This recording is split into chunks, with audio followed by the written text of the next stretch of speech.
Սերնես մենք գտնվում ենք անտառում եւ տեսնում ենք գետնին աճած կանաչ տերևներ ու նրանցից շատ-շատերը փաթաթվում են այս հաստաբուն ծառին եւ բարձրանում են վերև։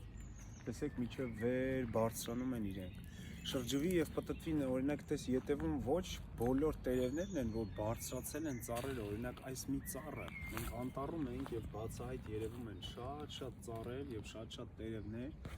որոնք բարձրանում են ծառերը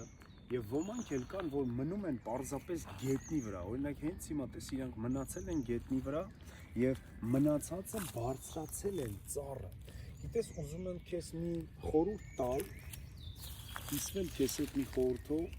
գիտես Քրիստոսի մեջ, եկեղեցու մեջ, Աստծո տան մեջ, հավատքի մեջ եւս կան մարդիկ, ովքեր ընտրել են կանանչ են, սակայն մնացել են գետնին, մնացել են հողի վրա, մնացել են անտառում եւ չեն բարձրանում ծառը, չեն բարձրանում, չեն գրկում Քրիստոսին, չեն պնդանում Քրիստոսի մեջ։ Բայց ուզում եմ քեզ համար կարդալ միտեղ Աստծո խոսքից Եբրայեցի 4:14-ում գրված է, որովհետեւ մեծ քահանայապետ ունենք երկինքներով անցած Աստծո որդին Հիսուսին, պինդ բռնենք դավանությունը։ Տեսեք իրանք պինդ բռնել են այս ծառը եւ բարձրանում են վեր, իրանք չեն մնացել ներքևում, իրանք ամուր են բռնել Քրիստոսին։ Ես ու դու պիտի ընտրենք, կանանչ ենք լավա, Տիրոջ տան մեջ ենք լավա, աղոթքի մեջ ենք լավա, հավատում ենք լավա, բայց պիտի ընտրենք, մնում ենք գետնին, իրականում մնում ենք հողի վրա, որ թռչունները կգան կկեղտոտեն, կենդանիները, անտառի գազանները կգան կկոխրճեն, կկոխոտեն, ոտների տակ կտան եւ կմնանք ուղղակի այսպես գետնի վրա,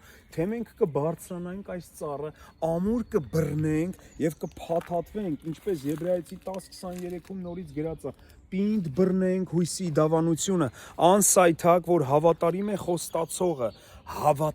է խոստացողը, գիտես, ինքը խոստացել է մեզ, մնում է ինձ եւ քեզ պինդ բռնենք եւ անսայթակ դավանությունը մեր դեպի Տեր Հիսուս Քրիստոսը եղիր օրհնված։